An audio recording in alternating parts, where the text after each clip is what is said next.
Good morning, welcome to my another new blog.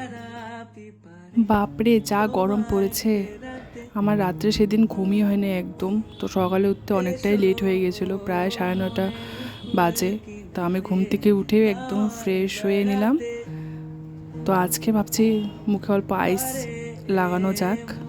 Seriously আইসটা লাগানোর পর স্কিনটা এতটা সফট, এতটা ফ্রেশ ফিল হয়, ফেসটা অনেকক্ষণের জন্যই ঠান্ডা হয়ে থাকে, খুবই ভালো লাগে। তো রোজ করা এটা পসিবল হয় না আমার দ্বারা, বাট চেষ্টা করি কিছু কিছু দিন করার। তো ঘুম থেকে ওঠার পরই মা আমাকে এখানে ডাল দিয়ে দিচ্ছে হাতে, যে ডালটা আমাকে এখানে মিক্সিতে করে দে। তো মার অলরেডি এখানে কাটা সাটা সব কিছু কমপ্লিট, রান্না বসাবে। আর তো আমি আগেই মাকে ডালটা পেস্ট করে দিলাম। তারপর আমি এখানে চিয়া সিড আর গরম জল খেয়ে নিলাম। মার অলরেডি এখানে রান্না শুরু হয়ে গেছে সকাল সকাল। অ্যাকচুয়ালি গরমের দিন সকাল সকাল রান্না করাটাই ভালো, প্রচণ্ড গরম পড়ে বেলা হতে হতে। তারপর আমি এখানে উপরে ঘরে আসলাম কিছুক্ষণের জন্য, কিছু কাজ ছিল আমার উপরে। তো বাইরে এতটা ওয়েদার ওদিন ভালো ছিল, একদম রৌদ্র ছিল না সকাল টাইমটা। যত বেলা হচ্ছিলো অত রৌদ্র আর গরম প্রচণ্ড পড়েছিল। তো এখানে অল্প নাটক করলাম। মিরর ছিল একটা ব্যালকনিতে, কিছুক্ষণ আমি ব্যালকনিতে দাঁড়িয়ে দাঁড়িয়ে সব জায়গা দেখছিলাম, আশেপাশে বাড়ি ঘরগুলো। আশেপাশে সব মানে আমাদের বৌদিদেরই ঘর, বৌদি দাদা জ্যাঠা কাকা সবারই ঘর। তো এখানে আমি মানি প্ল্যান্টের কিছু গাছ ঘরেই লাগিয়েছিলাম। তো গাছগুলো কি সুন্দর উঠেছে তা দেখলাম। পরে নিচের থেকে দিদি ডাকছিল খাওয়ার জন্য, ব্রেকফাস্ট রেডি হয়ে গেছে। আজকের ব্রেকফাস্ট দিদি বানিয়েছিল। তো এখানে ডিম অমলেট ছিল, ডিম পোচ ছিল সরি, আর এখানে ব্রেড ছিল আর স্যালাড ছিল। আর এটা জেঠি আমাকে দিয়েছিল ভাজা ভাত, যেটা বলে, খুবই টেস্টি হয়েছিল সিরিয়াসলি। তো এখানে আমি আমার ব্রেকফাস্ট কমপ্লিট করে নিলাম। তারপরে এতটা গরম লাগছিল, নিজের ঘরের সামনে সিঁড়িতে বসেছিলাম। বড় জেঠি ডাকলো জেঠির ঘরে, তো ওখানে জেঠির সাথে কিছুক্ষণ গল্প করলাম। গল্প করে আবার ঘরে মা ডাকছিল যে আগে আমি বলেছিলাম, কেন মা সকাল থেকে ওটা অনেক কাজ করে। তো আমি বললাম তোমার রান্না হলে আমাকে বলবা, আমি বাকি কাজগুলো করে দিব। তো আমি এখানে গ্যাস আগে পরিষ্কার করে নিলাম, বাকি জিনিসগুলো মুছে নিলাম। রান্না হলে বহুতটাই মানে তেল ছিটে, এগুলো না মুছলে ভালো লাগে না রোজ। তারপরে এগুলো মুছামুছি কমপ্লিট করে ঘরটা একদম মুছে নিয়ে আমি সানে চলে গেছিলাম।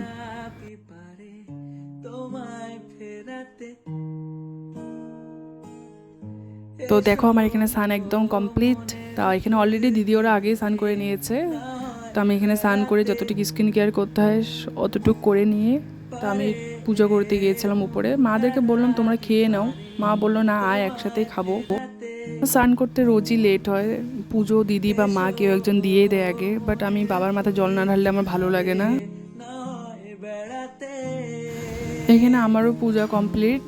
তো আমি এখানে পুজো করে নিচে আসলাম খেতে। এসে দেখি দিদি অলরেডি খেতে বসে গেছে, অনেকটাই বেলা হয়েছিল। তো মা এখানে আমার আর মার জন্য ভাত বাড়ছিল। তো আমি ক্যামেরাটা অন করে এখানে ভিডিও নিতেছিলাম। মা বলছে ক্যামেরাটা অফ কর, মাও বেশি একটা ভালোবাসে না ক্যামেরার সামনে এইসব করতে। তো মাকে বললাম কিছু না মা, নর্মালি তুমি খেতে থাকো না, কোনো ব্যাপার না। তো যাই হোক, খাওয়া দাওয়ার পর আমি এখানে পান খাচ্ছিলাম। তো দিদি আজকে বলতেছে যে আমাকে একটু পান দে। তো আমি আর দিদি মিলে এখানে পান খেয়ে নিলাম। পান খাওয়ার পর দেখো দিদিকে যখন আমি পানতে দিতেছিলাম, দিদির রিয়াকশানটা দেখবে জাস্ট। ও একদম ভাবেই নি আমি ক্যামেরা অন করেছি। তো বলতেছিল ক্যামেরা অফ কর, ক্যামেরা অফ কর। তো যাই হোক দেখো, সেদিন আমি দিদিকে বলছিলাম যে দিদি চল ক্লেগুলো দিয়ে কিছু করি, নাহলে অনেক দিন হয়ে গেছে আনা, আজ করি কাল করি বলে হচ্ছেই না।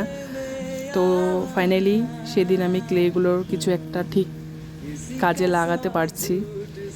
সিরিয়াসলি ক্লেগুলো এতটা কিউট, এতটা সফট, আমি ভাবিনি যে ধরার পরে এত ভালো লাগবে। আমার তো মানে প্রেমে পড়ে গেছিলাম আমি সত্যি। দিদিও বহুত বলতেছে এত কিউট, এত ভালো। ও কোনোদিনও এইসব দেখেনি সামনের থেকে, আর আমিও সিরিয়াসলি কোনোদিন দেখি নেই, জাস্ট নামই শুনতাম, কোনোদিন হাতে নিয়ে দেখি নেই।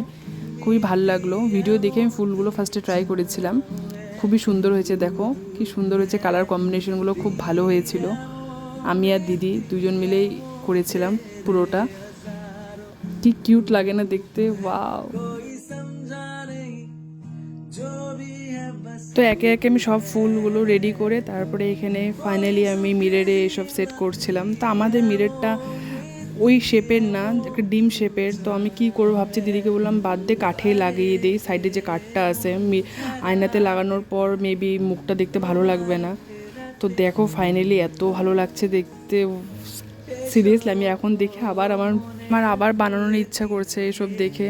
তো যাই হোক দেখো ফাইনাল লুকটা মিররের খুবই ভালো লাগছে, খুবই সুন্দর হয়েছে। যে যে দেখেছে সবাই বলছে যে না খুবই সুন্দর হয়েছে।